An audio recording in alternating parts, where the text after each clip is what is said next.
Now we're in what I call a permanent Halloween, in which you can't do a television series or a movie unless it has, robots, demons, alien abductions, or something wacko. Ladies and gentlemen, beloved of America!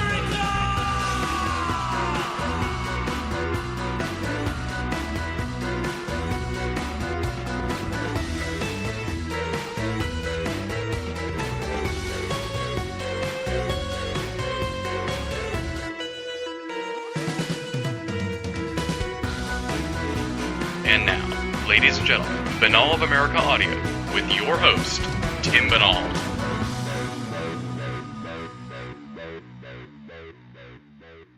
Hello out there, my friends. This is Tim Banal of BanalofAmerica.com with another edition of BOA Audio Season 4. 4 weeks in, we're finally delving into the UFO phenomenon, but we're going to look at it from an off-the-beaten-path angle with our guest, Charles Upton, author of Cracks in the Great Wall, UFOs and Traditional Metaphysics. In this conversation, Charles is going to detail the field of metaphysics and how it relates to UFOs, the hierarchy of being within the world of metaphysics, why he feels that demonic elements may be at work behind UFOs, his problems with time travel and reincarnation, his critiques of Steven Spielberg's work, and Dr. John Mack's research. We're going to get his opinion on whether or not God will bail out the human race, and if the powers that be that are doing the devil's work know that they are performing in service to Satan. On top of all that, I'm going to play devil's advocate to some of Charles's arguments, and we'll get his take on what a potential skeptic of his work might say. And, of course, tons and tons more. It's a relatively spooky episode of BOA Audio, kind of scary, a little bit chilling, but it's definitely one I think you're going to enjoy very much. We're going to take a look at unidentified flying objects in a whole new light with Charles Upton, author of Cracks in the Great Wall, UFOs and Traditional Metaphysics. For those of you who are unfamiliar with Charles Upton, let me give you a little bit of background on him. Charles Upton was born in 1948 and grew up in Marin County, California. He attended Catholic schools through high school, during which time he met Lew Welch, who became his mentor and helped him publish 2 volumes of poetry, Panic Grass and Time Raid. Although he is much younger than most of the Beat poets, these 2 volumes qualify him for inclusion with the Beats. After the publication of his poems, Charles Upton became involved with the Sanctuary Movement for Central American Refugees and New Age Dream Networking. In the late 1980s, he joined a traditional Sufi order and has since published books about Sufism, comparative religion, and metaphysics according to the traditionalist school. His website is www.seriousseekers.com, SERIOUSSEEKERS.com. Check it out. Without any further ado, let's rock and roll. This interview was recorded on September 22nd, 2008. Charles Upton, talking about UFOs and traditional metaphysics on BOA Audio, Season 4.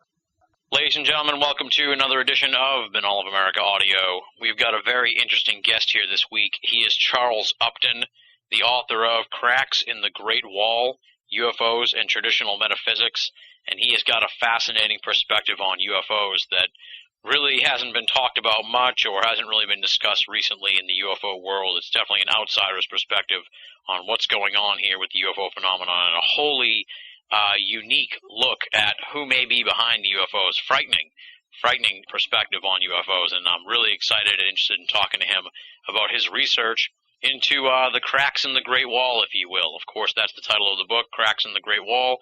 Charles Upton, welcome to Banal of America Audio. Well, glad to be here, and research, you might call it. I mean, basically, I'm not an investigative reporter or a ufologist. I'm just trying to make sense of what has already been discovered by other people, and at least, the things I accept that have been discovered by other people, trying to put it into a single paradigm or a single picture that isn't so terribly contradictory. So you're more of an observer trying to put together a unified field, I guess you could say. Yeah, unified field, unified theory, let's say that. There you go. Well, let's start out with the bio, the background. Who is Charles Upton, and how did you become interested in the UFO subject? Well, I mean, essentially, I'm of the age, just about to be 60 years old, where I was in the center of the counterculture of the 60s, and that's one of the myths that was floating around. If anybody remembers Captain Beefheart, they will remember, the blimp, the mothership, which was a satire of that. But, this is one of the many things that came more deeply into mass consciousness through the hippie era. And it was picked up more and sort of formalized more as the New Age began to take over from the hippies. And then you got a lot of UFO groups like the Pleiadians and such who believe they were in touch with these beings. Mm-hmm. So it was just part of my cultural upbringing, and it's one of the things I wanted to make sense of. And so who am I? Well, I was a San Francisco poet back in the 60s and 70s. It was published by Lawrence Ferlinghetti of City Lights Books, if anybody remembers those guys. They did Allen Ginsberg and those people. So I sort of knew, the Beat Generation people, and then went through the counterculture. Basically I've been investigating religion. I went through New Age for a couple of years. I spent a couple of years doing solidarity work with Central American refugees through the Sanctuary movement. When I was with my wife and I were with a Episcopal, I should bite my tongue, Presbyterian church. And so, I've been looking around religion here and there, and for most of my life. After that, joined a Persian Sufi order, which is active in the West, and still connected with the Sufi path. So that's what I'm doing spiritually. But somehow, one of the aspects of my spiritual worldview has to be those things which menace the truth, and then menace the truth both in terms of disinformation and in terms of trying to establish non-religious or even demonic worldviews so as to take the place of the revealed religions. And this is something I pretty much stand against. And so that's part of what I feel my role is. And lastly, I would say that through my wife, Jenny, mostly in the 80s, I started to read the books of the traditionalist school, who are the names that people may recognize are Ananda Kumaraswamy, Fritjof Schuon, and René Guénon, and there's a bunch of others. And they sort of presented a very high-level, very integrated metaphysics, were drawn from the world religions and the great metaphysical sages throughout history, like Plato and Plotinus and Shankara and such. Mm-hmm. But a body of doctrine which I could sort of sit with, which I could stand upon, and from that point of view, start to look at other manifestations of belief systems of this and that kind, and have something to measure them against. So I say that one of the genres of books that I write I call metaphysics and social criticism. Using a metaphysical paradigm to do essentially social criticism. Our other paradigms are sort of worn out.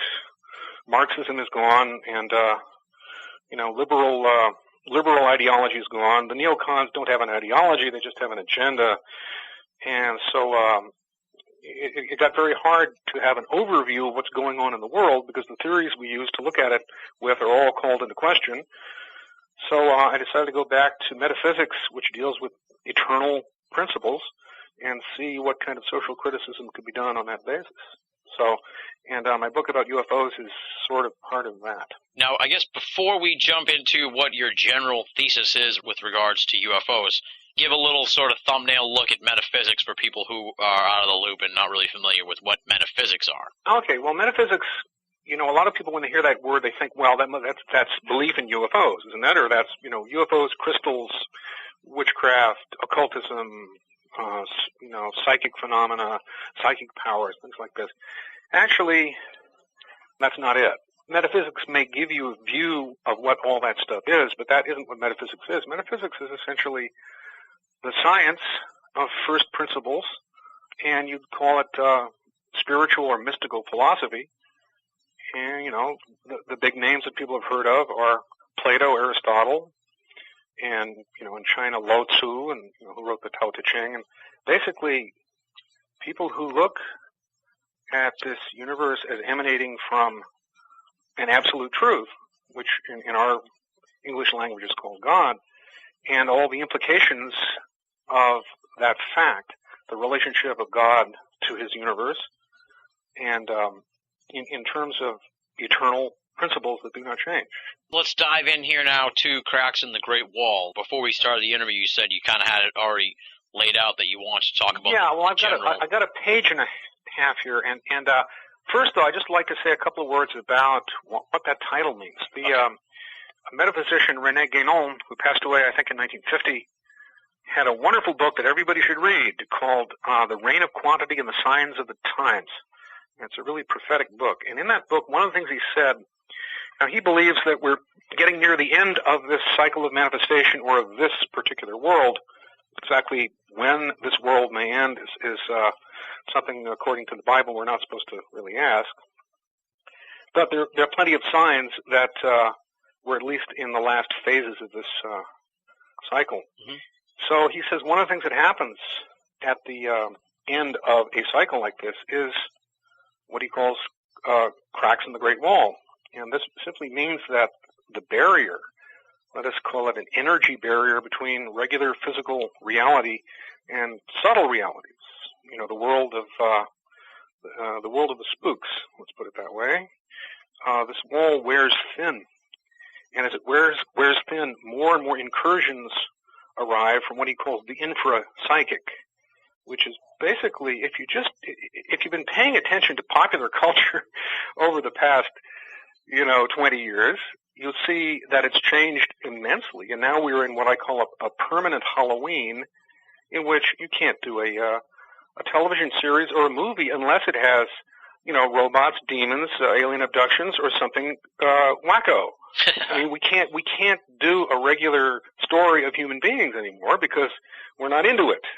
Human beings are passé, And so, if you just, step back and look at this flood of demonic images coming through the mass media and basically going through all our heads, you'll see that something has radically changed from the time when you could have a story about human beings living. We're just my wife and I are just renting old videos of the Waltons. The Waltons, it's a pretty good series. But you couldn't have anything like that now. The Waltons, where's the UFOs? Where's the, where's the witch who turns up at their house? It's only about human beings. Just having kids and trying to keep body and soul together, and make enough money to live on. And how could that be interesting? Mm-hmm.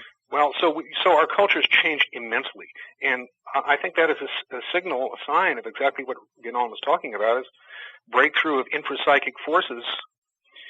And one of the more radical manifestations of this breakthrough is the UFO phenomenon. So that's what the title is. Now I can read this thing called "What UFOs Are," and it's about a page and a half, and this encapsulates my basic theory about the phenomenon.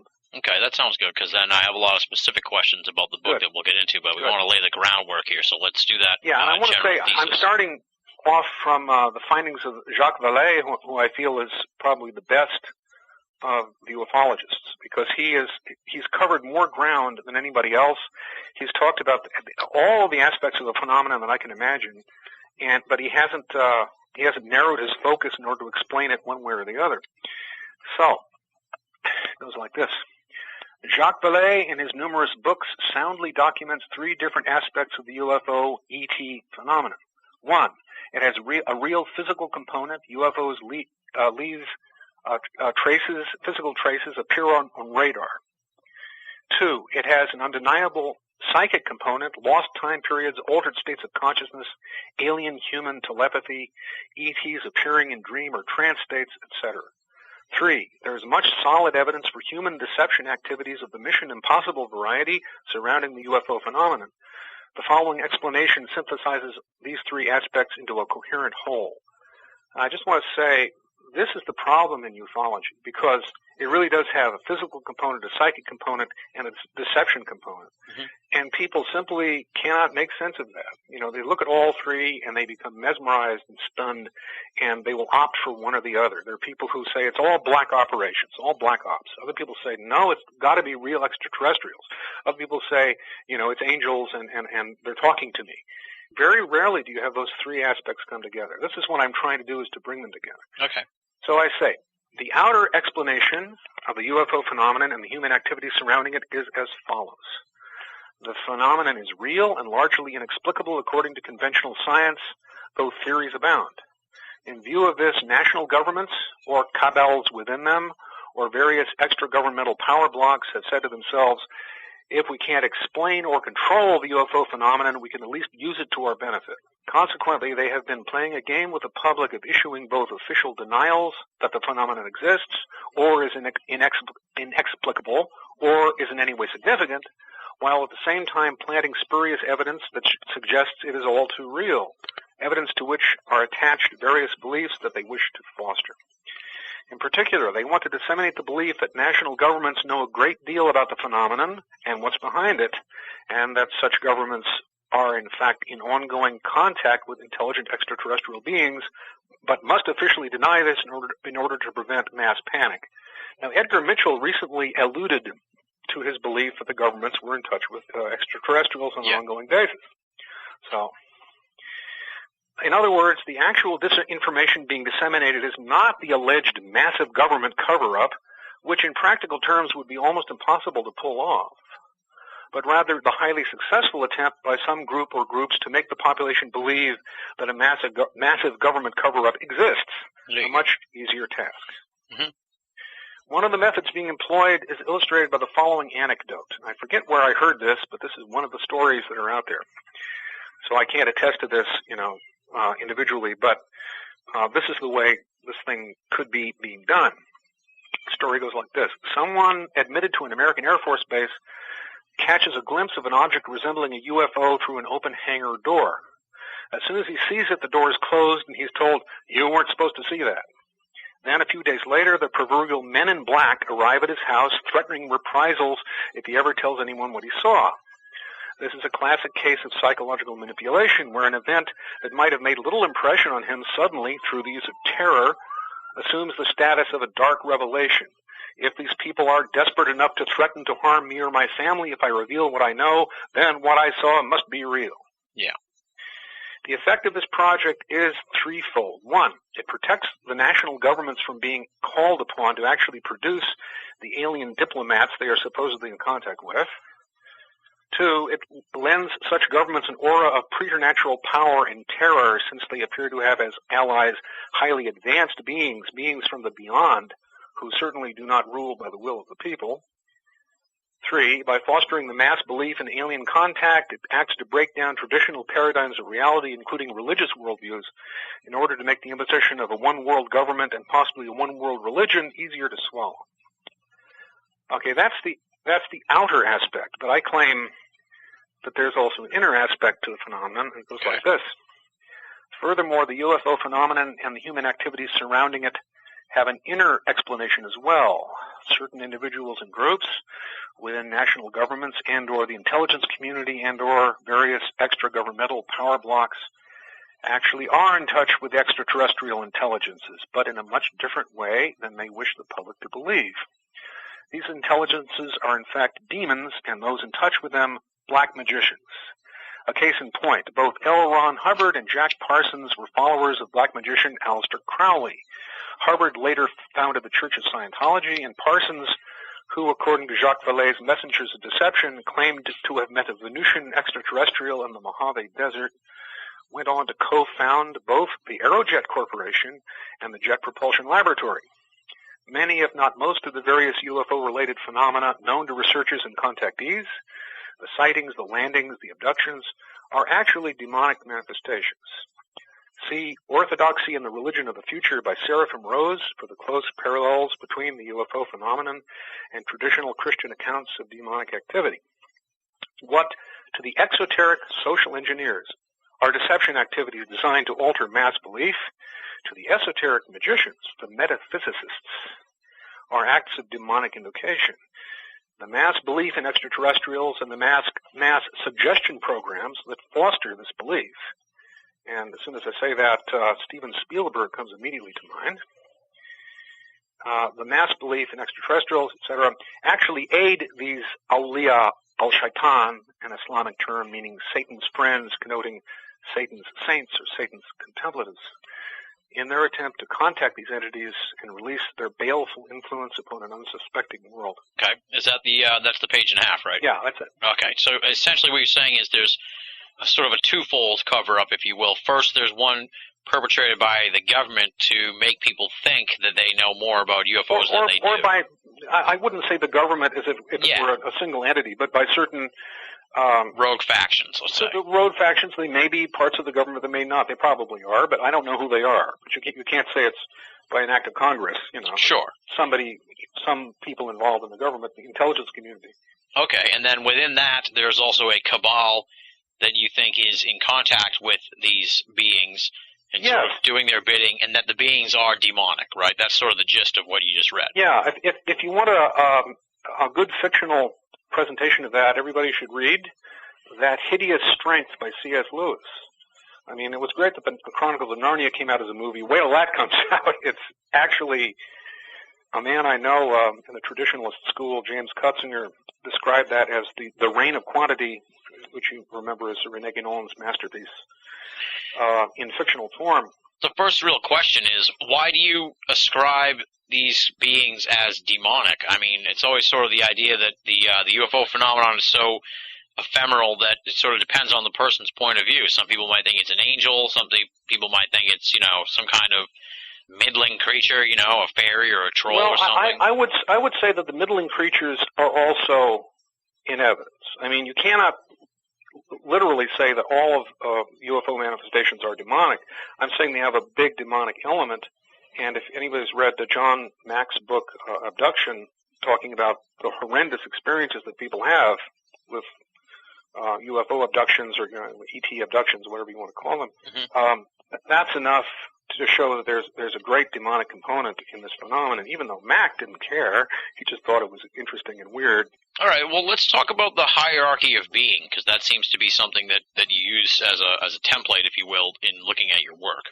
Yeah, well, actually, this is a universal view of reality, which we could probably, if we knew where to look, we could find it in almost every, if not every, religion and mythology and primitive belief system all throughout human history. It existed in fairly good form until, let's say, the 18th century, where that's when the name, the Great Chain of Being, was given to it by certain writers. Essentially, that there's a chain of worlds stretching from this material world to the world of the divine. And nowadays, that's even people who believe in God will tend to look at reality sort of flat as historical and natural alone, and then they will add God to that.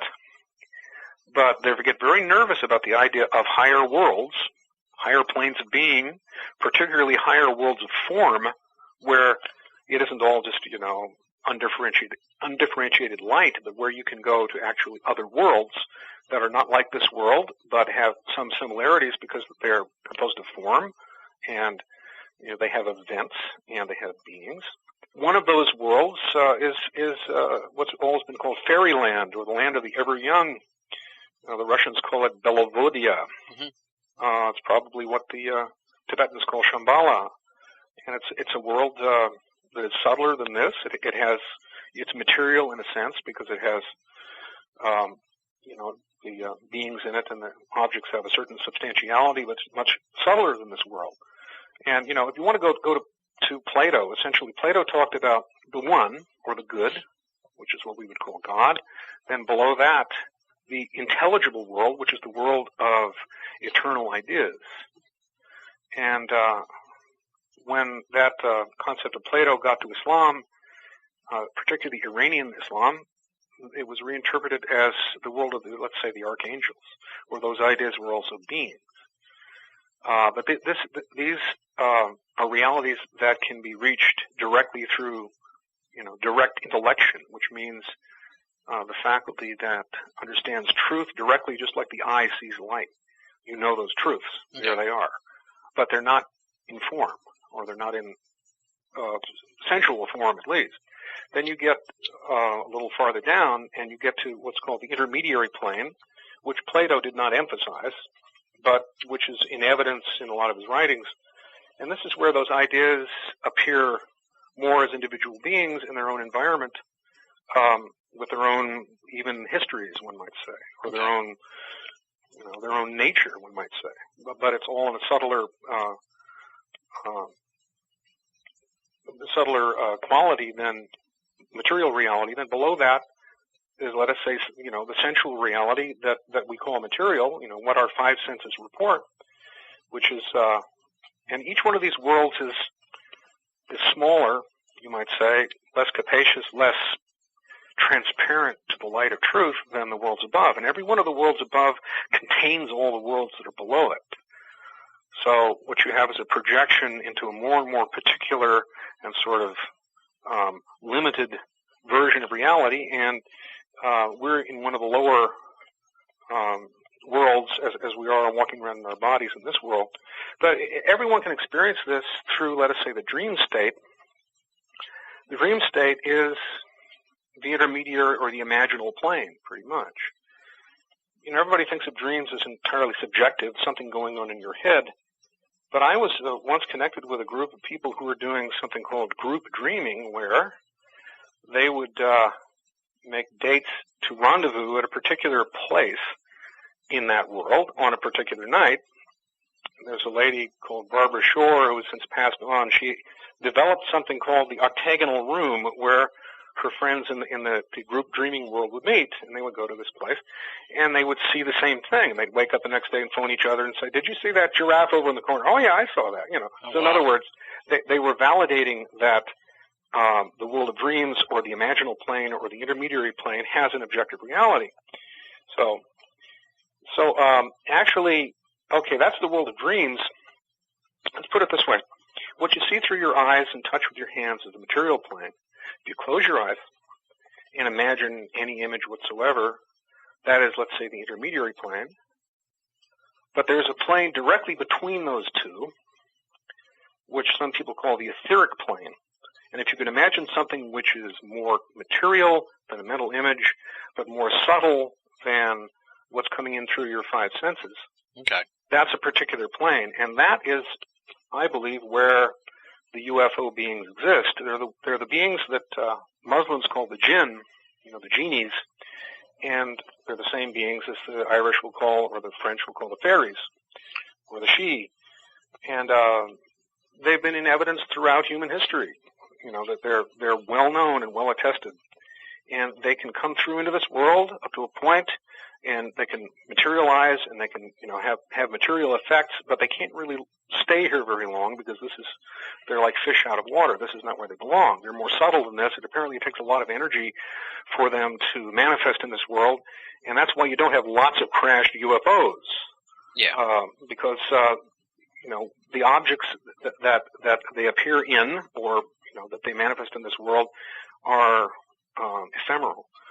That they come in and then they dissolve again in most cases, because it takes too much energy to maintain them in this form. And if you ever go on YouTube and look at all the UFO videos that people have now, yeah, some of which look to me to be deceptions, but a lot of them seem to be just people saw some strange light and had their camera and photographed it. You'll see many of these objects look like they're having a hard time maintaining a particular shape. Some of them do, but a lot of them just change shape all the time, as if they're trying to appear as a material object so people will believe that's what they are, but not doing too well. Because, it does take a lot of energy for beings from that world to come to this world. Okay, and so you're trying to say really like that these beings exist within that middle realm, if you will, that you were just talking about, and that some can be evil and some can be good. Would you classify the angels in this situation, or are they in a different The angels are actually, I would say, from a higher plane than that. Okay. One of the marks of the intermediary plane, or particularly the etheric plane, which is like the lower level, the intermediary plane, very close to the material, is the quality of pixie dust. If you, this depends upon whether you have the kind of nervous system that is susceptible to such experiences. But some people will know what I mean. The quality where things seem to sparkle, and many little sparkling particles. Whereas the angels come from a realm which is, when they appear in this realm, they're much more solid, and they have a quality of solidified light. Okay. So this is just very impressionistic, and if people have never had experiences like this, just don't worry about it. But some people will understand what I'm talking about. Yeah. Now, in the book, you do a pretty thorough job, sort of looking at time travel and reincarnation and kind of debunking them. So I guess let's talk about that a little bit, because you don't seem to be a fan of those two concepts. Well, as a follower up to a point of René Guénon, he denied, and this may or may not be historically correct, but he said the real teachings of Buddhism and Hinduism deny reincarnation. Well, that may be going a bit far, but there is a concept in Advaita Vedanta, which is sort of the higher Hindu mysticism. It says God, or the Absolute, or Brahman, is the one and only transmigrant. In other words, the only being who moves from lifetime to lifetime, from body to body, is the Absolute. Which is sort of strange, because how can the Absolute move from thing to thing? The Absolute is everywhere, is perfectly itself. Yeah. It does not need to descend into succession in order to, complete its experience. It's all what it is, and it's all what it knows. Yeah.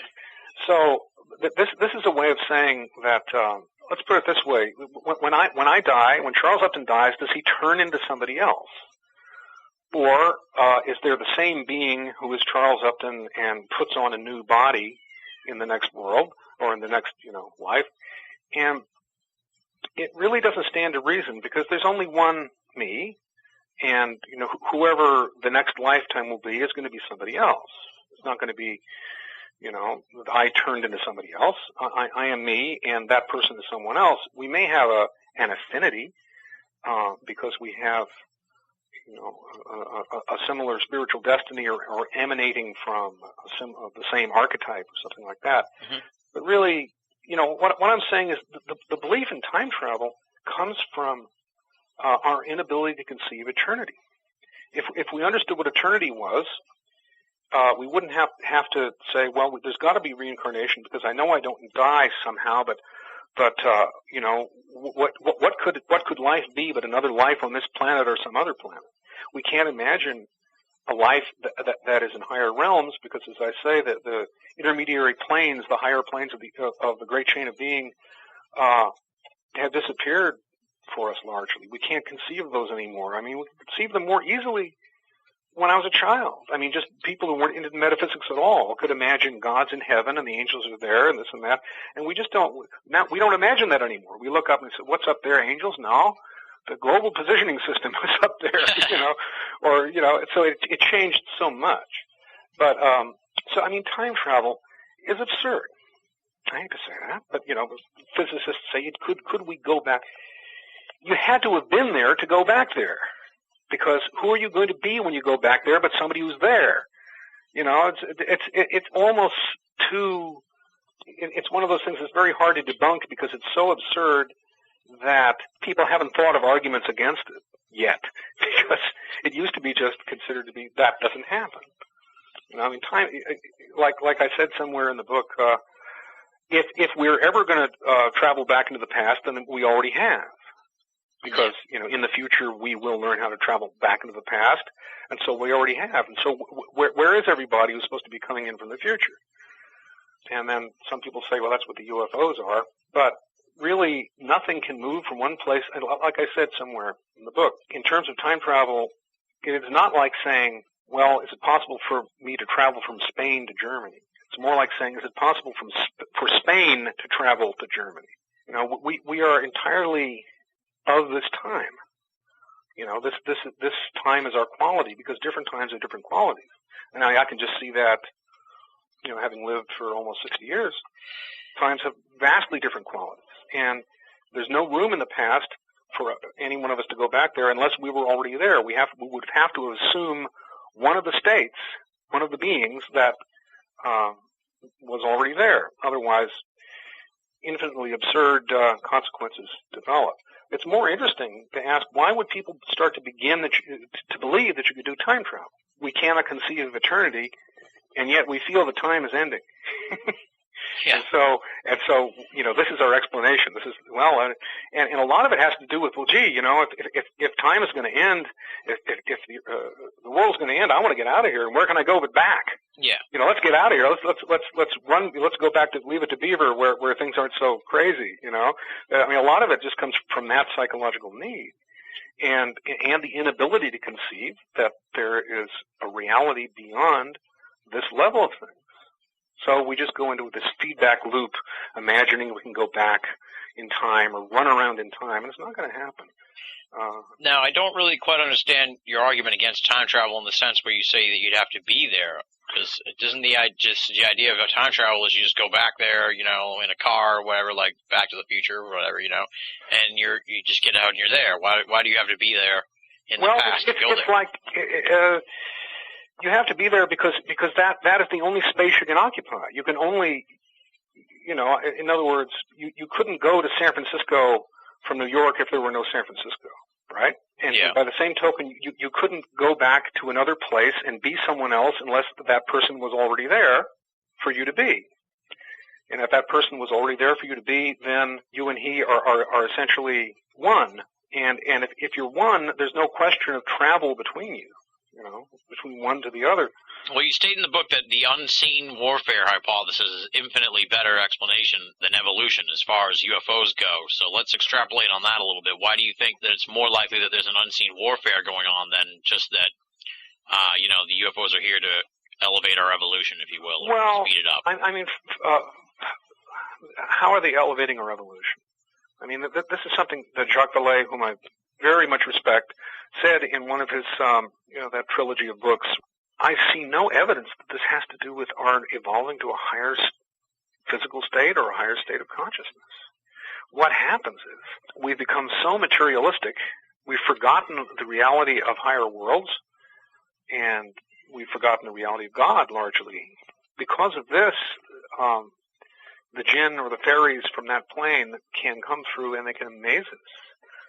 Because we're so materialistic, we can't believe that such things could happen. And essentially, all I see coming from that phenomenon is confusion.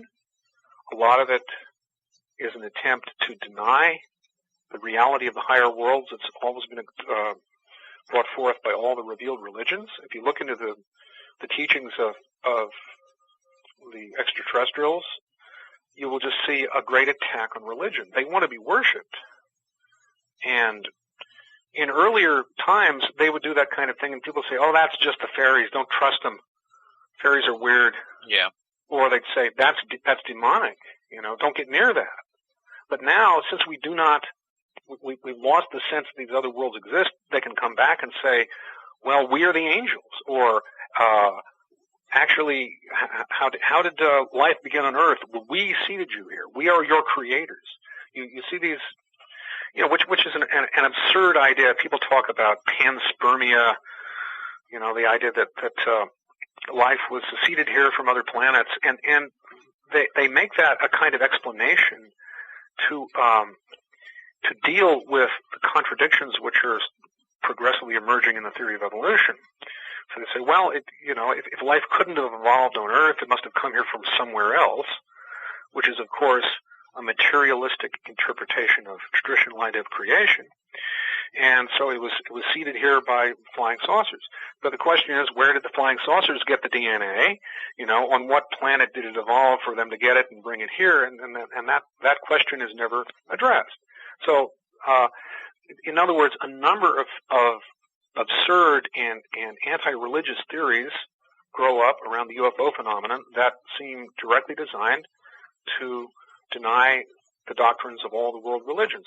And that's why, another reason why I say that these beings are largely demonic. You take a pretty critical look at the Spielberg works, especially Close Encounters of the Third Kind, and you say how it acts as propaganda or mind control. Well, yeah, what is that series that he did? We just saw that, we rented that, and I forget the name. Oh, Taken. Yeah, Taken, right. And look, I mean, if you want something, if you imagine somebody says, now, Stephen, what we want is something that will destroy people's belief in God, belief in the significance of human life, because we want to break down society, and to turn it into a mass of chaos that we can mold to our own ends. I mean, I cannot think of a better job than what Spielberg did in Taken. I mean, that's what it is. It's so nihilistic. It's so hopeless, you know, and it goes to no real end. And do you think that goes beyond just creative license and more? I don't know. I really don't know. I'm just saying, you know, see, this is the point where paranoia rears its head. And paranoia is discerning an agenda and then putting it on the wrong level. I mean, it is possible that some of the social engineers came to Spielberg and said, okay, we need somebody to spread these ideas, and, you know, this is your general, you know, we'll fund you a bit, and here's your general script, but you fill in the details, you know, according to your creative license. This could have happened, but there's no necessity that would have happened, because the demonic forces that are working to destroy this world and essentially to deconstruct the human form, which is what they want to do, could just as easily inspire somebody like Spielberg without the intermediary of the CIA or anybody else. Mm-hmm. So there's no way of knowing. So, you know, it would be paranoid of me to roundly assert that Spielberg must be an agent, because I have no evidence of that, except, you know, by their fruits you shall know them, but also by their fruits you shall know people who are inspired by, you know, psychic influences that are far from healthy and are opposed to God. And there are plenty of people like that. It would be all of us if we don't watch out. Yeah. No. And now you also have a pretty scathing critique of Dr. Mack's work, Dr. John Mack. And I went on his website years ago and I saw that he was portraying himself, that he parachuted into some country, I forget where, you know, he portrayed himself as working for the CIA as a sort of a stringer or a Lawrence of Arabia or cowboy diplomat, you know. It was a very strange picture he gave of himself. You know, I'm not a mere psychiatrist, he says. Anyway, I don't know about that. I don't know anything about his background other than his Harvard psychiatrist persona, although he did write a book and win a Pulitzer, didn't he, on T.E. Lawrence of Arabia, who actually did work for British intelligence. But anyway, Mack, I mean, people come traumatized, destroyed to John Mack. And what he says is, well, you know, let's accept your horrible life-destroying experience as actually a positive thing. And, you know, it's after all, it's the weirdest thing that ever happened to you, so there's got to be something good about it, right? Because it better be. And he says somewhere that, you know, in his psychiatric sessions with people who have been abducted or believe they have, he said, our sessions were somehow the missing second half of the experience, or at least either he said that or that was my characterization of it. And it's terrible what these people would need in any normal spiritual culture, and all normal cultures are based upon spiritual revelations. What people would say is something terrible has happened to you. You need protection from these beings. You know, go here, pray, fast. We'll pray for you. You know, don't think about them. Do something else. You know, and you know, pray to God to heal you from the terrible effects of these beings, which include physical illnesses, psychological breakdown, breakup of families. You know, just he comes up with this horrible list of symptoms that come from UFO abduction experiences, and then he turns around and says, but in a larger sense, they're good. You know, and only a complete nihilist, if not a Satanist, would say something like that. I mean, based upon his own stories, his own research about what these phenomena are like, then he turns around and says they're good. Unbelievable. So the way he gets power over the people who come to him traumatized is not by saying, we have to protect you against these terrible beings that have walked into your room and taken you away, and, you know, and in some craft and probed you horribly and done whatever they did to you, or raped you in your sleep, or whatever they did. We're not going to protect you against them. We're going to protect you against your skeptical relatives and friends who think you're crazy. Don't worry, I believe you, you see, he says. And that's how he steps in and totally diverts whatever would be a normal reaction on their part is help. Save me from these horrible things. He gets them by saying, I believe you, because so many people don't believe him. I'm moderately uncomfortable, I guess, critiquing the work of Mack in the sense that he's not around really to defend his research. Well, he's not around to sue either, so. Well, that's true, but right. It's kind of unfair because he's not really here to defend. Do you extend this critique to the... Anyone can go to his book and called Abduction. I think it's Abduction, not Abductions, but it's one or the other, and read it. And if you disagree with me, get back to me and tell me I'm wrong. But that's my impression of that book. It's a very destructive book. But now my question is, would you extend that critique overall to the overall abduction research? I mean, is this just limited to John Mack's work, or I haven't, and I wouldn't do that because I read Mack's book and that was horrible enough, and I don't want to read any more, to tell you the truth. So I'm sure there are very conscientious and intellectually curious people in that field who really want to know what the phenomenon is, and some of them hope they can learn more about it through hypnotic regression and things like this, which is, of course, a very debatable tool. I mean, there was a period where a lot of that kind of testimony was allowed in court, and then such strange consequences happened that finally it was disallowed. The last I heard, I'm not sure where it is right now. But yeah, there are probably some very conscientious researchers who've turned out some interesting stuff. I'm just saying that Mack more or less revealed the dark side of the abduction phenomenon, not just the horror of the phenomenon itself, but the horror of his inability to say it's evil, and his embracing of it simply because it exists and it's deeply weird. Yeah. And there are an awful lot of people like that nowadays who embrace something because it's deeply weird. They cannot conceive of absolute reality as good. Absolute reality, that's only just Pollyanna, How could absolute reality be good? Absolute reality is weird. Yeah. Because life is weird, and this is the way people think now. And this has certainly radically changed into my lifetime. We used to believe absolute reality, God is good. What else could? Because good is real. And evil is a distortion of reality and a distortion of good. We no longer feel that. We no longer believe that. Yeah. I don't need to live in this physical realm. I walk around in the physical realm, and I put on the faces, and I talk, and I play, and it's just a big act, man. You're listening to Banal of America Audio. In the spiritual world is where I live. I exist in places you never even dreamed of.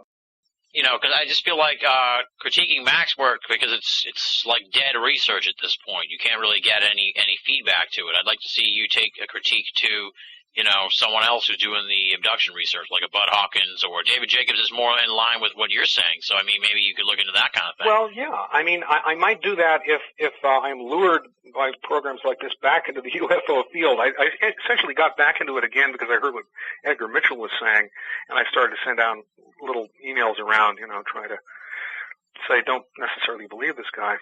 Yeah, because you're coming out against the UFOs, and you seem to think that this is sort of reaching ahead, if you will, where we're looking at the potential for an Armageddon situation, Revelations Antichrist scenario. Was that right? Well, yeah, this is basically what Seraphim Rose, very interesting figure, by the way. He was Orthodox, Eastern Orthodox priest, an American who died when? The 70s, I think. I may be wrong. But he wrote a book called Orthodoxy and the Religion of the Future, and a lot of problems with that book, because he was, gets into this thing that the Eastern Orthodox get into where they are too anti-Catholic and they make that too much of their argument. But his chapter on UFOs was great. I mean, he's the one that really showed how the various things that are attributed to UFOs and to alien abductions and such can all be found in the lives of the saints, in the Eastern Orthodox literature, having to do with the saints' experience of demons. Very much the same stuff. So where do you think this is all headed? You're laying out a scenario here where the UFOs are the occupants, let's say, of the UFOs. They're sort of orchestrating a push for man to move away from religion and the true God, as you say, and therefore, to be remolded into a satanic society. Is that where you're kind of saying? Well, going? I think if one is capable. First, if one believes that there is such a thing as the satanic, And if one is willing to look at what's actually happening in society, I think there are many evidences of that in every field. And I think the UFOs are part of that. So the question is, this seems rather depressing. What is the value? You know, a lot of people say if it's too terrible to contemplate and we can't do anything about it anyway, why talk about it? And my answer is, it's possible to protect yourself individually from influences of psychic forces such as UFO aliens, and that we should learn how to do it, and learn that what they're doing is they're struggling to abduct our spiritual attention, our basic spiritual attention and belief, and turn it in their direction and away from God. So what we need to know in order to combat them in a real way, not to make them go away from the skies, but to prevent them from having the ultimate effect upon us, which is to cause us to lose our souls, we have to learn to reestablish our deep and innate conception of the reality of God and the goodness of God. And beyond that, there are other, protective elements, protective practices that even include exorcism and things like that we can use to protect ourselves and to heal ourselves from this kind of contact. But it's very hard to conceive of the evil of these things, because if you really come to an understanding or belief that they are that evil, then you will look around to the rest of society and say, but they're not alone. There's plenty of things that are having the same kind of effect on us. I mean, this world society is going to hell. Yeah. Incredible. I mean, if anybody would just have to go back 10 years, or somebody brought forward, we're talking about time travel from 10 years ago, and look at television now and they'd say, what? How could this have happened? It's, continuous, endless destruction of human dignity. But that couldn't happen because, as you pointed out, time travel not possible. Well, it couldn't happen. But I can remember, the way things were 10 years ago, and bring myself forward and be freaked by look at television. It isn't just a continuous, and of course the internet. It isn't just a continuous line of the paranormal, the demonic, evil robots. All these new programs, Fringe just came out, not to mention the X-Files, all, endless train of this. But two other aspects, we're getting a little away from UFOs here, but two other aspects are, number one, we're being taught to have no human dignity, which is why you have a program where overweight people dressed in strange outfits jump off of large rubber balls and fall into pools full of muck, and this is entertainment. Mm-hmm. Or Prison Break, we're all in prison, or the cop shows, we're all criminals. This is all being done in order to destroy our self-respect, because when the destruction of our freedoms comes along, as it has with the Patriot Act and other things, if we have no self-respect, we will not feel we have a right to protest. So, if you just look at the image of humanity presented by the mass media, humanity is an ape that has no rights, deserves to be locked up, and if he's lucky, he'll be kept fed with bananas, and that's about it.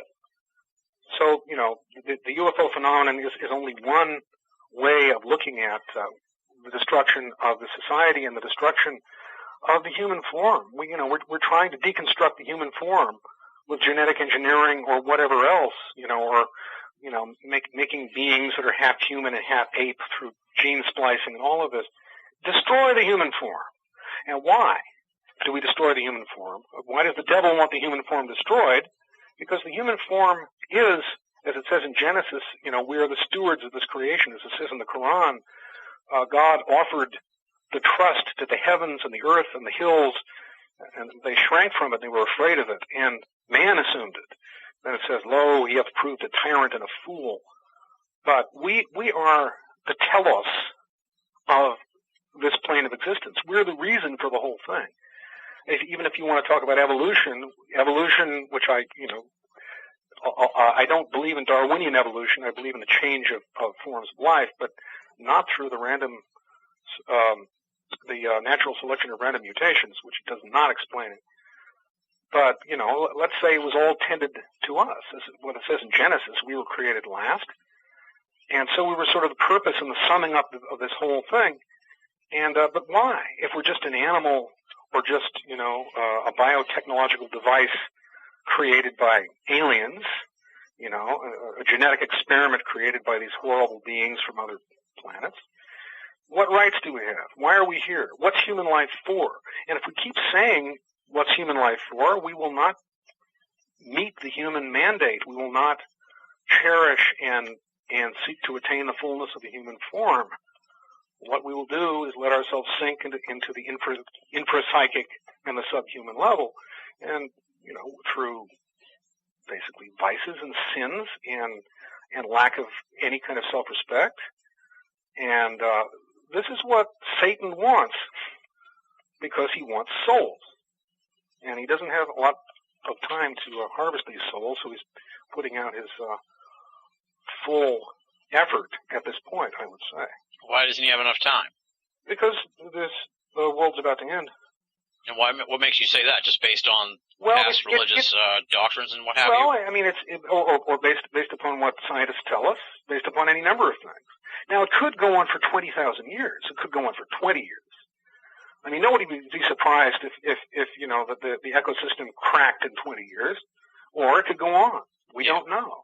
But, this is a point where, although what science tells us is on one level and what the scriptures of all the religions tell us is on another level, and there are levels that the scriptures tell us that science can't touch, yet there is a certain convergence between them. And it simply means that we're going to have to deal with the fact that we're living in end times. And you don't deal with that by saying, well, when's the world going to end? Is it going to be in 10 years, or do we have maybe 100 years? And that's not exactly it. But we look at the quality of degeneration, the quality of chaos and loss of form that is developing in this world, and we, number one, are going to have to do everything we can, our level best, to protect ourselves from these influences. And that's saving the world. God, if you can save your soul from the destruction that is coming through every porthole, through every crack in everything, that's a great task, and that's a worthy task. And beyond that, there may be certain values that can be expressed in times like these that never could before. I mean, there are old saints from the Desert Fathers in Syria and Egypt. I forget one of these is Abba Moises. I forget exactly where he was, but he was one of those Desert Fathers. And somebody came to him and said, one of the monks was having problems with sexual fantasies or whatever, sexual sins, and he was saying, well, how do I deal with this? I feel so weak, against this kind of temptation, and does it ever end? And Abba Moises said, well, probably 10 or 12 days after you're in the ground, I am told, when it ends. And somehow they were talking, and the monk says, well, what'll it be like really when we get to the latter days, And he says, in the latter days, Abba Moises says, people will be weaker than we are, and they won't be able to fast even one day hardly, and they won't be able to fulfill their spiritual duties, and they'll just be, weak and won't have the strength that we have. Yeah. But he also said, but they will be better than we are. And the monk says, well, why is this? How could, if they're so weak? Well, they will have the great honor of being able to fight Satan hand to hand, directly, face to face. Nice, I like that. And I think that's what's going on now. And there's something that comes, that we're able to offer to God, some value that we're struggling to create that we can offer to our Creator that could not be offered in any other time. It's like they say war brings out the best and the worst in people. Well, I think that's what's happening now, and that the state of this world is bringing out the best and the worst in people, and we have to learn how to use it so that it brings out the best in us and not the worst. And, that's the larger context in which the UFO phenomenon has to be viewed. If we can see what's wrong, what's evil about those entities, we will learn an awful lot about other things.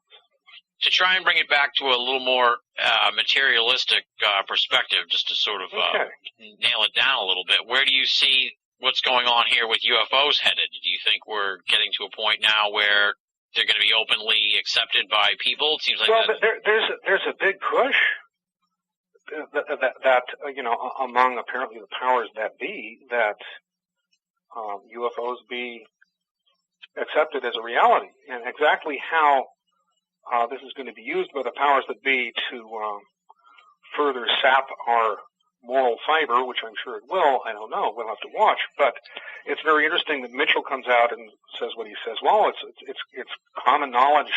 We all know that they're real, and the government's in touch with them. Okay, that's one thing. At the same time, the Vatican, not the same time, a little bit earlier, the Vatican astronomer comes out and says, okay, for Catholics to believe in UFOs and ETs, because God is universal and great and Catholic, and so now this has been something that was asserted a long time ago, but it came out as if it were in concert with Mitchell's statement, and then you have that hour and a half on ABC that came out recently, which was an interesting overview, covered most of the bases, didn't seem to be a big propaganda work in itself, or mind control work, but yet there it was saying, this is a phenomenon we have to deal with, and Larry King, and it's getting closer. And there's this disclosure project, which I have not been following. I just know that it exists, and that they're hoping that finally the government will twist the government's arm, and it'll finally say, oh, okay, we'll break down and say, yeah, we know about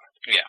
And of course, if the ufologists and the UFO believers believe that they have exerted so much pressure to force the government out of its stance of denying the UFOs and to finally break down and admit they're real, then it'll be very hard for them to believe that that's exactly what the government wants.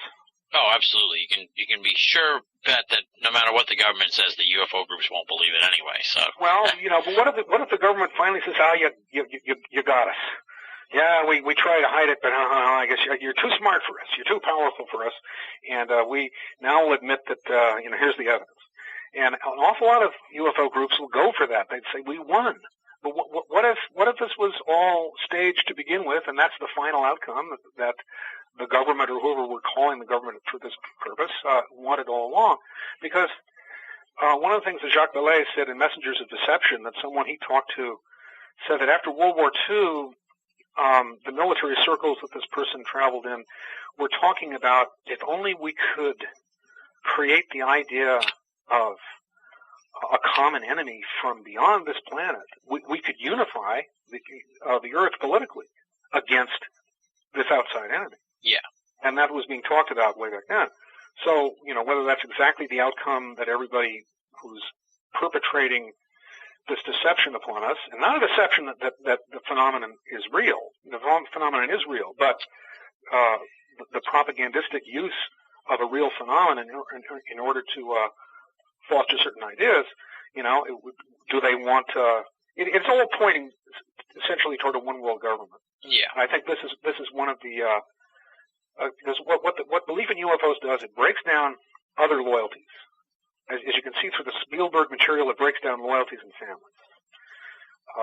As you can see in terms of the kind of doctrines the UFOs are supposed to be, the ETs are supposed to be teaching us, it breaks down loyalty to religion.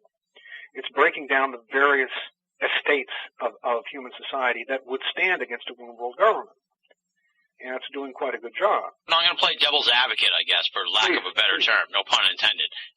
But what? No, and I wouldn't ever imply that. But what about the perspective just that, there's God and he's in his heaven and there's Earth here and there's other planets that God made, he's got other things going on. He's multitasking. He's made, 4 or 5 Earths. And of course, I'm not denying that there could be intelligent life on other planets. That's something I'm glad we brought out. There certainly could be. It just looks like these beings don't look like they're from around here in terms of material reality. They don't have a quality of material reality. They're too ephemeral. They fit the profile much more of beings from the intermediary plane, fairies and the jinn and demons, than they do spaceships.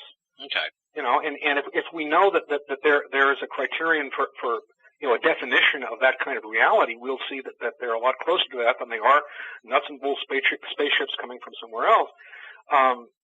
It is not to say that there couldn't be life on other planets, intelligent life. There might well be. I mean, I don't know about that. But what Jacques Vallée determined, he just said, if you just take the most convincing and inexplicable apparitions of UFOs, which is maybe 5% or something of the whole number, there are simply too many of them for these to be coming from other planets. Yeah. We'd have to be in the middle of a freeway here. They act much more like they are beings that have to do with our world, but are usually not visible, because there are too many of them to be coming from other planets. Why are people from all planets in the universe coming here right now? Yeah. It just doesn't stand to reason. Okay, yeah. I'm a big believer in the option E, all of the above, as far as UFOs go. So I'm not in conflict with your thoughts here. But Okay. another devil's advocate idea here that I have with regards to your stuff, and I really enjoyed your work, and I found it pretty fascinating. But a lot of this stuff is based on the metaphysics of these previous, researchers and philosophers and stuff from way back when. But we're sort of living in a different time as far as science goes and stuff like that. And maybe, the ideas of these guys are outdated in the sense that, the hierarchy of being and that kind of thing doesn't fly, I guess, with what we know nowadays. Does that make any sense? Well, yeah, and a lot of people believe exactly that. And this introduces the concept known as scientism. Now, material science in our time has, without doubt, discovered more about material reality and its subtleties and how to manipulate it and possibly its origin up to a certain point than anybody ever has. And it's so impressive. We have impressed ourselves so much with what we've been able to learn about nature that we've developed an ideology around it called scientism, which, without any real reason to say this, without without any basis for such an assertion, will say whatever science cannot understand or does not accept as existing or is not interested in looking at, none of that exists. Yeah. Now, as Houston Smith said about that, he said, absence of evidence is not evidence of absence. Mm-hmm. And, of course, scientism or science is not going to turn up evidence of things it's not looking for. It started out with Newton and mechanics. And during Newton's time, people suddenly believed that the laws of mechanics were the way to look into the mind of God. Now we see how God created the universe is through these laws of motion.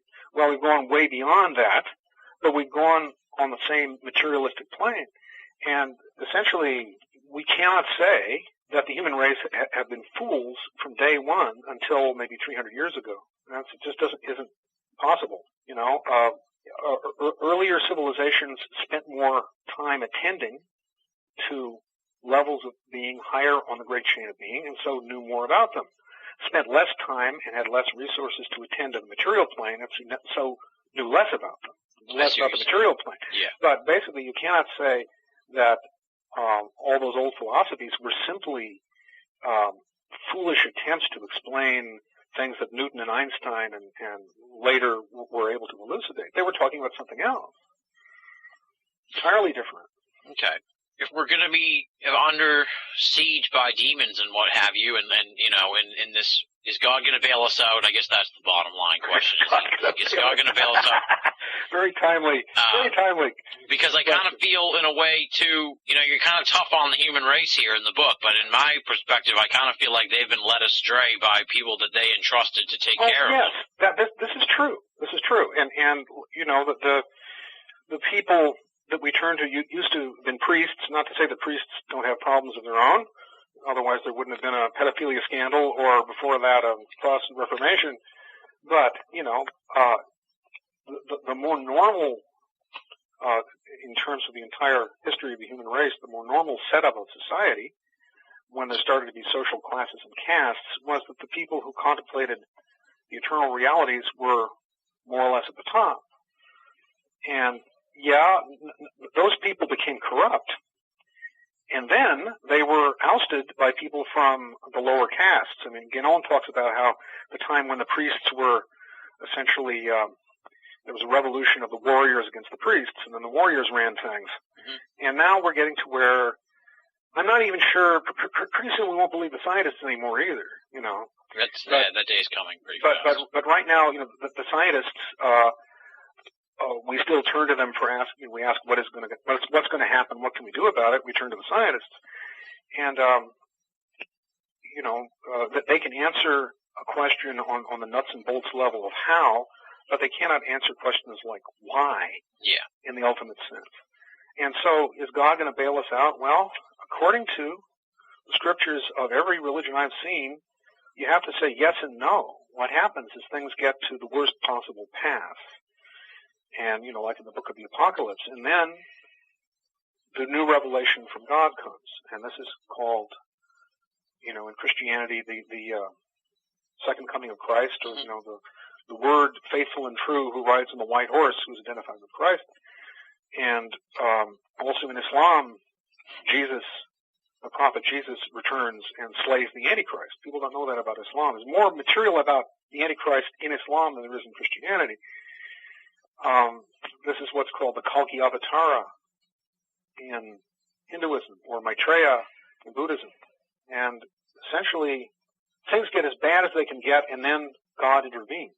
What we don't know is whether this world as we know it survives, you know, pulls through, somehow we can pick up the pieces, or whether it is essentially annihilated, and as it says in the Apocalypse, then you have a new heaven and a new earth, for the old heaven and the old earth passed away.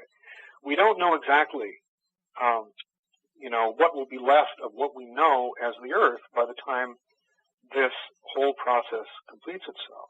But what we do know is we're being given an exquisite opportunity to choose between evil and illusion on the one hand and the direct intervention of the power and love and truth of God on the other hand.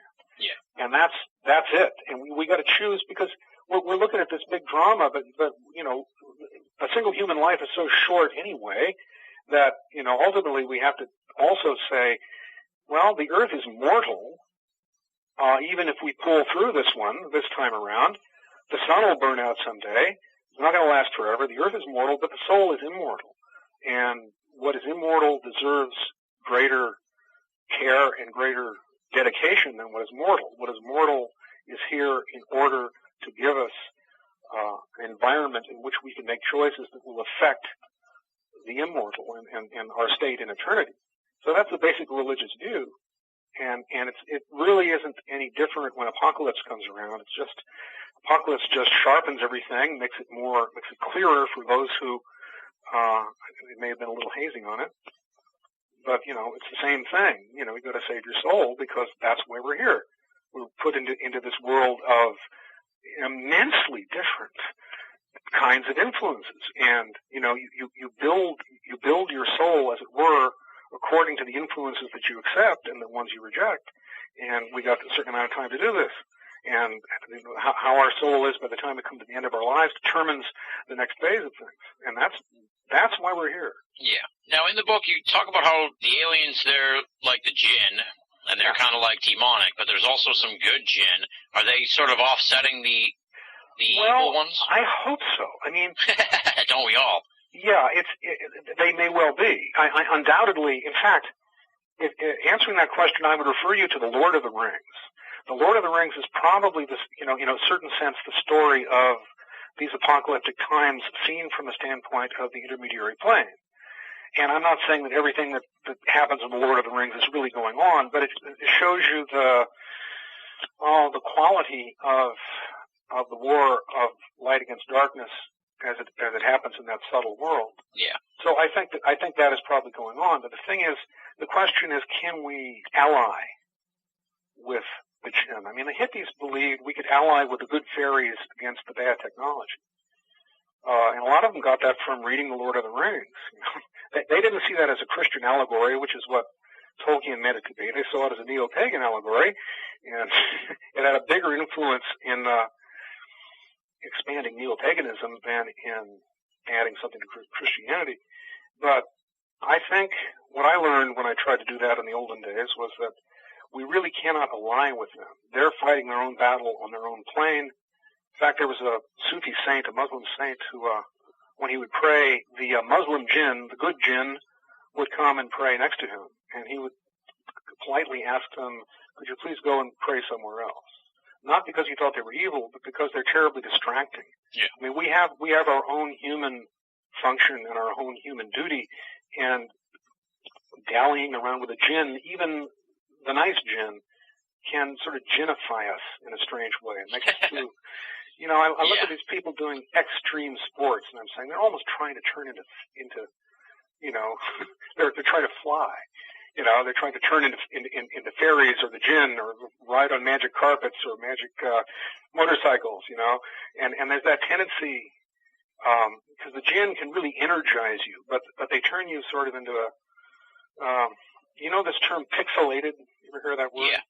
Yeah, it means pixie-led. And, you know, you just get elvish. And it's not a good idea to become elvish. We need to be human. And this is one of the big things we're forgetting, and what the evil jinn are trying to get us to forget is, you know, we'd be fascinated with all these magics and psychic powers and forget the basic work of overcoming the darkness in our souls, overcoming vice, building virtue, following God's will as we understand it and as it has been revealed to us. And we get too excited about all those magic powers, we will forget the main point. But what about the idea that the magic powers, for lack of a better term, you know, like psychic abilities and stuff, are inherently possible in people, but that it's been drowned out of them by society and the way people... That's a half-truth. I think there's some truth to that. I just think that a time in which those psychic powers could be well used by the general run of humanity is more or less past. I mean, it's true that you know, in various traditions, saints will develop those powers, but they will not develop them because they're seeking them. They'll develop them as a byproduct of seeking God. And it's essentially God who uses those powers, not me.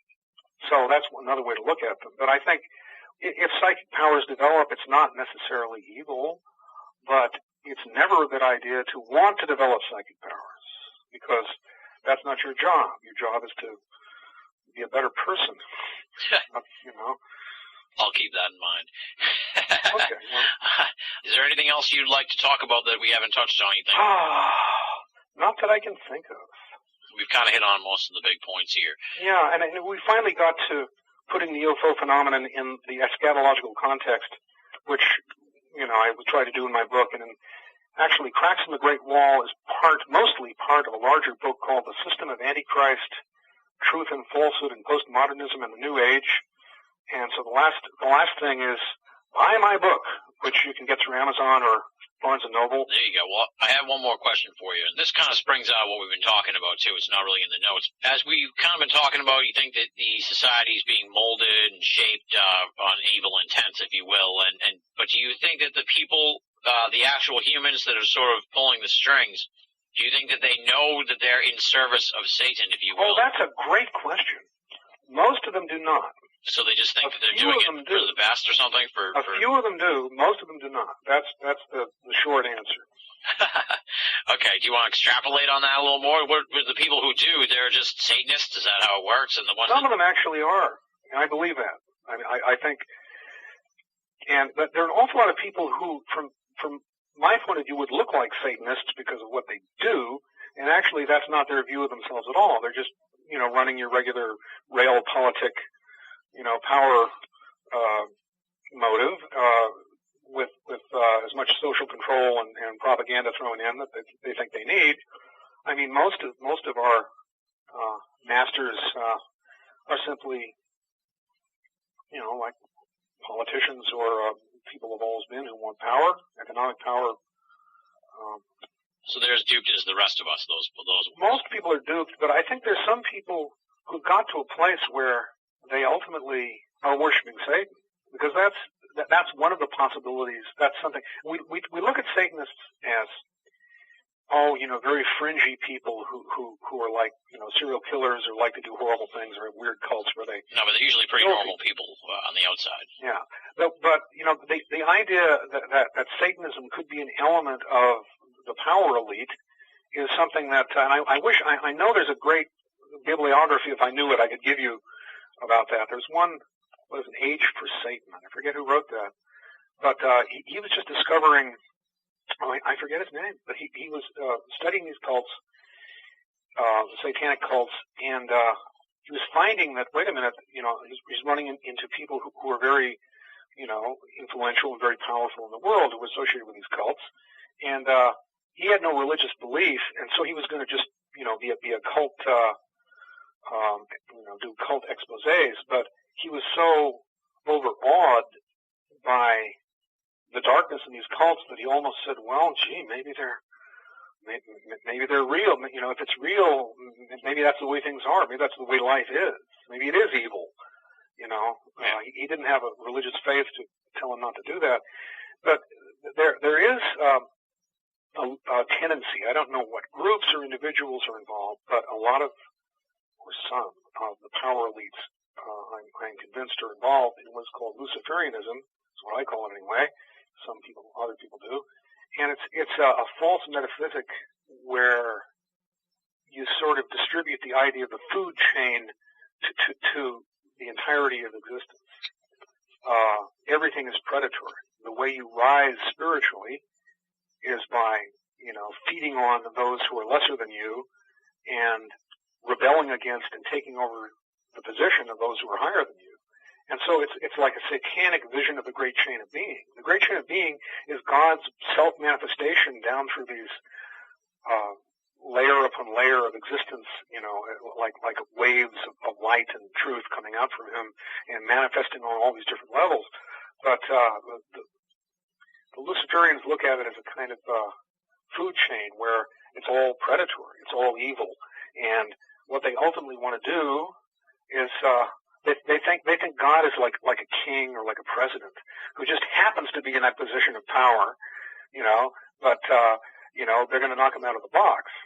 Yeah. they're going to eat their way up the food chain until they finally are able to kill God and become him.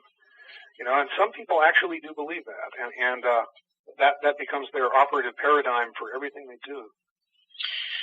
Well, that's spooky. Yeah, it is spooky. It is indeed.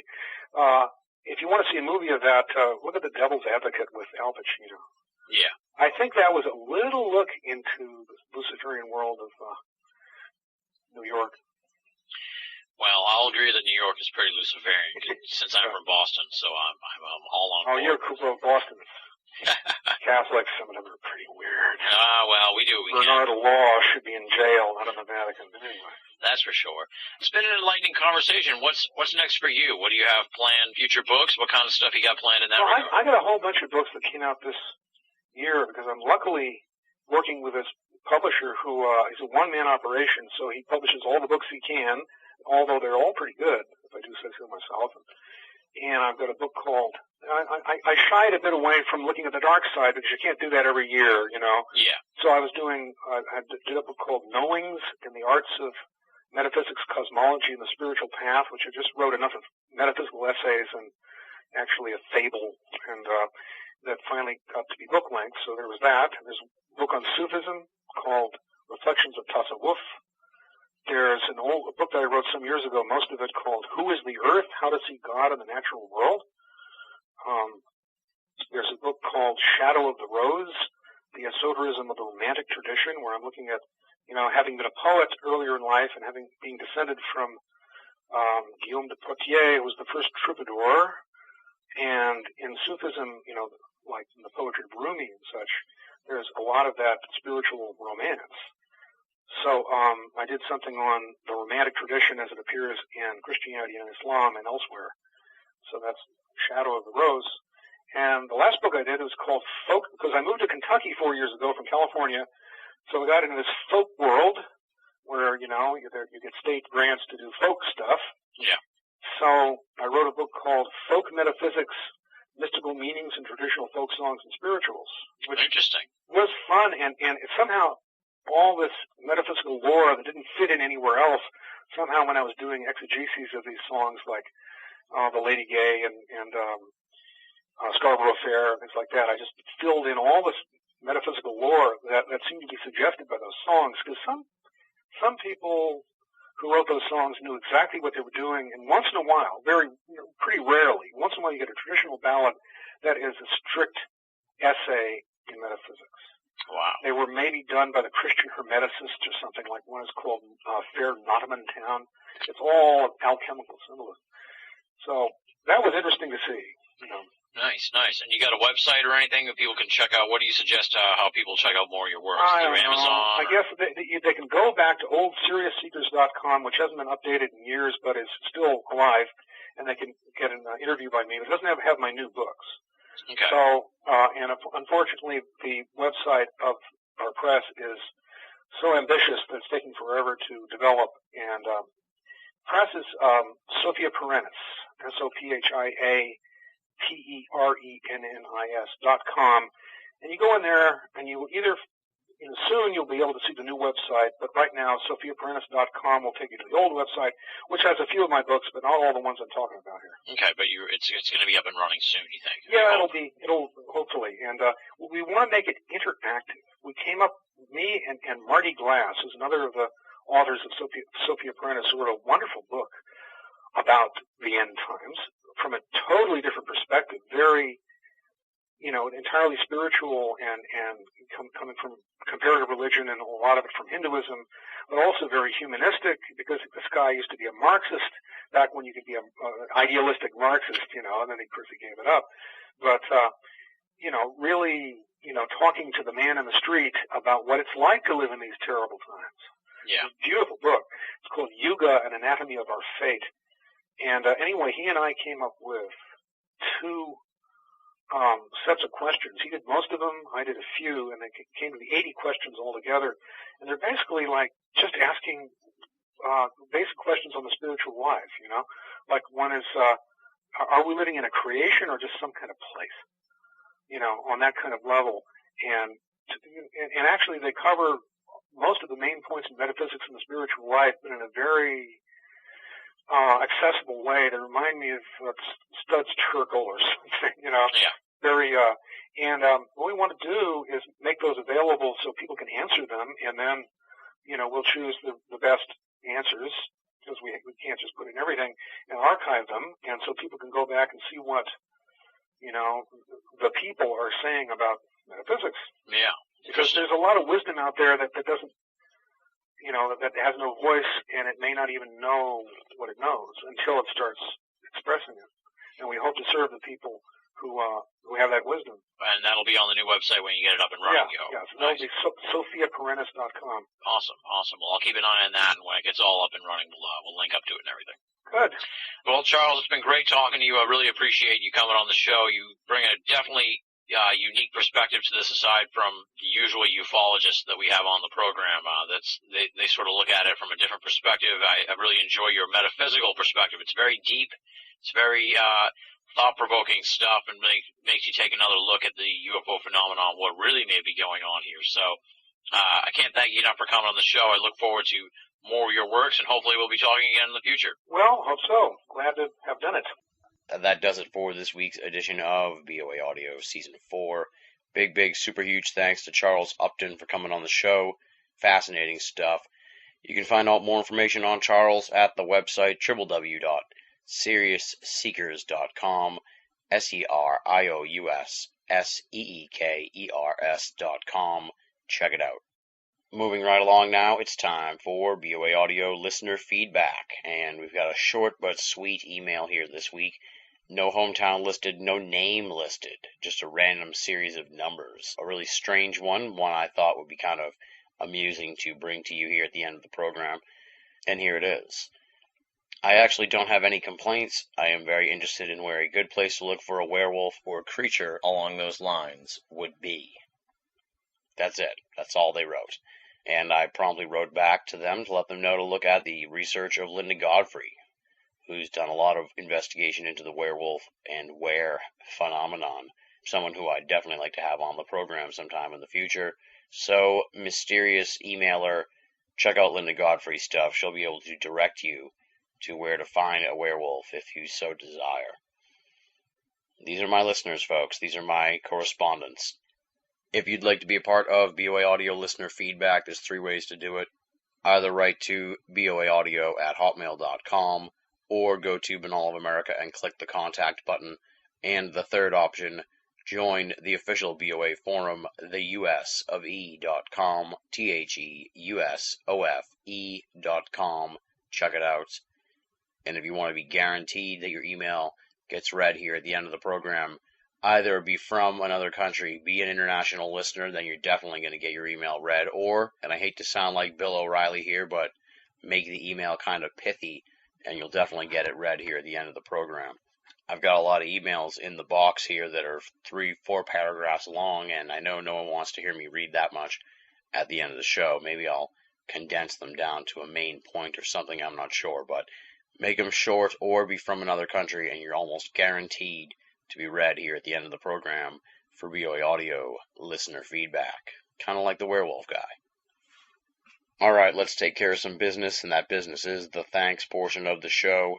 They are the outstanding BOA staff: Leslie, Chiron, R. Lee, Joe V, Tina Senna, Rochelle Hawks, and Richard Thomas from Wales. Monday, Tuesday, Wednesday, and Friday, fresh columns from the great BOA staff. We're looking at adding a couple new members of the staff sometime in the not-too-distant future, so be on the lookout at BOA for that. And definitely want to swing by the website and check out those columns. They are fantastic reading material and act as a great supplement to the BOA Audio podcast series. Just like we say every week here, if you're only listening to the program and you're not reading the columns at Banal of America, you're only getting half the story. BOA, make it a part of your everyday search for esoteric news and opinion. Here comes the part of the show where I reach my hand out to you and ask for a donation to the program and to the website. This whole operation cost me money. It cost me money out of the yin-yang, my friends, with long-distance phone calls and bandwidth considerations and website hosting and just the general time I put into each episode. Those costs pile up, and they come out of my pocket, supplemented, of course, with help from the great BOA Audio listeners and readers who make donations. How do you make a donation? That's simple. You go to Banal of America or the BOA Audio archive page, click the PayPal button, and make a donation. I know times are tough. I know we are in a financial crisis across the boards here, my friends, so I'm not asking you to break the bank. If you don't have the money to donate to me, that's cool. I totally understand. But if you do have some money lying around and you want to help out the BOA franchise, please do. No donation is too small, and all donations go towards keeping BOA and BOA Audio up and running and freely available for all of our great readers and listeners the world over. Next week on the program, it is a monumental episode of BOA Audio. It is our 100th episode. I'm not counting, of course, the infamous X-Conference sessions. I'm only talking about BOA Audio in the seasonal format. And next week's program will be our 100th episode. And we're going to celebrate it with the massively popular investigative journalist, George Knapp. George is going to talk about the evolution of his journalism career, his investigation into Area 51 and the subsequent fallout in ufology, his take on UFO studies, reflections on his research into the Skinwalker Ranch, and the latest news on his coverage of the Needles UFO case from earlier this summer. It's BOA Audio's centennial, and we're going to celebrate it with a bona fide A-list esoteric name in an episode you do not want to miss. Now, I don't want to make any promises here, but I may put together a little 100th episode clip show sort of special thing. I'm not sure. I kind of came up with the idea last night, so I don't even know if I'm going to have time to do that. But be on the lookout for that. That may be at the end of the program next week as the spice element, since we had no spice here at the end of this week's program. Aside from, of course, the werewolf email, which, let's be honest, that was pretty spicy. Whether or not we do the 100th special clip show thingy-mabob, we're definitely going to have George Knapp for you here next week. Hour-long conversation with the co-author of Hunt for the Skinwalker and the every third and fourth Sunday host of Coast to Coast AM. It is definitely one of the best of episodes of BOA Audio. Next week, our 100th episode, with Mr. George Knapp. And on that note, we wrap it up here for the week. Thank you so much for listening, folks.